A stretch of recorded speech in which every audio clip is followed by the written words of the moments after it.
এইটা হলো 51 আর যেটা আমার আগে হয়ে গেছিলো সেটা হলো 83। এটা 83 ছিল, সেটাতে 51 আমি এসছি এখন। হ্যালো, নতুন একটা ভিডিও নিয়ে চলে এলাম তোমাদের কাছে। আজকে আমি ওয়েট লস নিয়ে বলবো। 83 থেকে কিভাবে আমি 52-তে এলাম, সেই গল্পই তোমার সাথে শেয়ার করব।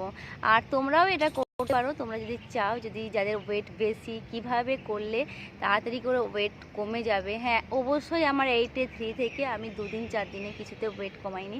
মোটামুটি আমার 4 বছর লেগে গেছে। 1-2 বছরের মাথায় আমার 67-এ চলে এসেছিলো। 1-1.5 বছরের মাথাতে আমার 67-এ আসার পরে ওটার কিছু কম ছিল না, আপ ডাউন করছিল। মোটামুটি আমি যখন ডায়েটে থাকছিলাম, একদম ডায়েট, শুধুমাত্র চিকেন স্টু এইসব খেয়ে থাকছিলাম, সেটা 63-64 আসছিল, আবার জাস্ট বেড়ে যাচ্ছিলো। কিন্তু এই 1 বছরে কীভাবে আমার ওয়েটটা 53, 52, 51 মানে জাস্ট আপ ডাউন করে। যখন আমি হয়তো একদম 1 সপ্তাহ 2 সপ্তাহ কোথাও ঘুরতে গেছি, তখন আমার 53 হয়ে যায়। আর তাছাড়া আবার যখন আমি প্রতিদিন আমার রুটিনে চলে আসি, তখন আমার ওয়েট মোটামুটি একই, যে আবার সেই 51-এ চলে আসে। তো সেই গল্পই তোমার সাথে শেয়ার করবো, তোমাদের আশা করছি উপকারে আসবে। তো ঘুম থেকে উঠে সকালেই আমি যেটা করি, আমি সকালে এক্সারসাইজ করি, আর সেই এক্সারসাইজটা তোমার সাথে শেয়ার করবো কী কী এক্সারসাইজ করি। তো চলো আগে দেখে নিই কী কী এক্সারসাইজ করি। যেহেতু ভিডিওটা বড় হয়ে যাবে, সেই জন্য আমি কিন্তু কমের মধ্যে দেখাচ্ছি। এই প্রত্যেকটা এক্সারসাইজ কিন্তু মোটামুটি 10 মিনিট টাইম ধরে করতে হবে।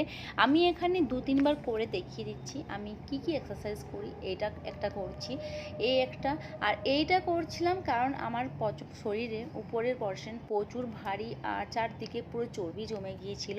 আর এইটাতে করাতে ভীষণ উপকার হয়েছে। আরও কয়েকটা আমি ব্যায়াম দেখাচ্ছি যেগুলো করে আমার ভীষণ উপকার হয়েছে, ব্রেস্টের চর্বি কমাতে, পিঠের চর্বি কমাতে।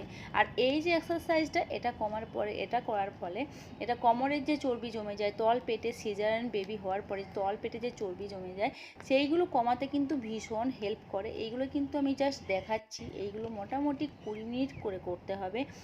যদি কেউ পারে, যদি টাইম কম থাকে, তো 5 মিনিট তো মাস্ট করতেই হবে। আর দিনে যদি 5 মিনিট হয় তাহলে কিন্তু দিনে 3 বার করতে হবে। আর যদি 10 মিনিট হয় তাহলে দিনে 2 বার। আর যদি 20 মিনিট হয় তাহলে দিনে 1 বার করলেও চলবে। আর এই এক্সারসাইজটাও সেম, এটাও কিন্তু ব্রেস্টের চর্বি আর তাছাড়াও মানে আমাদের উপরের পোর্শনে যে চারদিকে পিঠে চর্বি, তো চারপাশে চর্বি কমানোর জন্য এটা ভীষণ রকম হেল্প করে। জাস্ট আমি এইগুলো দেখিয়ে দিচ্ছি যে আমি কি কি ব্যায়াম করে আমি উপকার পেয়েছি, শুধুমাত্র এটা দেখানোর জন্যেই আমি কিন্তু এইগুলো দেখাচ্ছি। তাছাড়া আমি এগুলো করতে টাইম লেগে যায় মোটামুটি 45 মিনিট টাইম কিন্তু লেগে যায় প্রত্যেকটা ব্যায়াম করতে। প্রতিদিন সকালে এই এক্সারসাইজটা করি। তাছাড়া যেটা করি, প্রতিদিন সকালে আমি 1 ঘন্টা করে হাঁটি। আর 1 ঘন্টা করে হাঁটার পরে বাড়িতে এসে যেটা খাই, চিয়া সিড খাই। চিয়া সিড আগের দিন রাতে ভিজিয়ে রেখে দিই, আর সেটাই লেবুর জল সাথে একটা লেবু না, জাস্ট হাফ পাতিলেবুর রসটার সাথে মধু মিশিয়ে খাই। যদি কেউ পাতিলেবুর রস মধু না মেশাতে চাও, কোনো অসুবিধা নেই। এটা আমি ভিজিয়ে রেখে দিই একটা বোতলে করে। এইটা জাস্ট আমি সারাটা দিন একটু একটু করে খেতে থাকি। মোটামুটি যদি কেউ না এরকম খাও, তো সকালবেলায় খাবে। আর তাছাড়া যখন বিকেল হবে, সন্ধ্যেবেলায় যে টাইমটা আমার প্রচণ্ড খিদে পায়, আমার কিন্তু সন্ধ্যের দিকটা প্রচণ্ড খিদে পায়, ওই টাইমটা আমি কিন্তু চিয়া সিড অবশ্যই খাই। কারণ চিয়া সিড খেলে আমাদের খিদেটাকে কমিয়ে দেয়। তো আমি এক্সারসাইজ করি, 1 ঘন্টা হাঁটি আর চিয়া সিড খাই। বাকি আমি আর কোনো করি না। বাড়িতে যা খাবার খাই তাই খাই। একটু মিষ্টিটা কম খেলে ভালো, চিনিটা একটু কম খেলে ভালো। কিন্তু তাছাড়া এই 1 বছরে যেটা হয়েছে, আমি প্রতিদিন 2 ঘন্টা করে হেঁটেছি। সকালে 1 ঘন্টা আর বিকেলে 1 ঘন্টা। আর যেটা হয়েছে, চিয়া সিড খেয়েছি। এই সন্ধেবেলায় যে প্রচণ্ড খিদে পায়, যেটা আমরা খুব খাবার খেয়ে ফেলি, সেটা কি হয়েছে, আমাদের ওই যখন চিয়া সিডটা খেয়ে নিয়েছি তখন পেটটাকে ভর্তি করে নিয়েছে। ওইটা আমাকে একদম অনেকটা খাবার না খেতে হেল্প করেছে।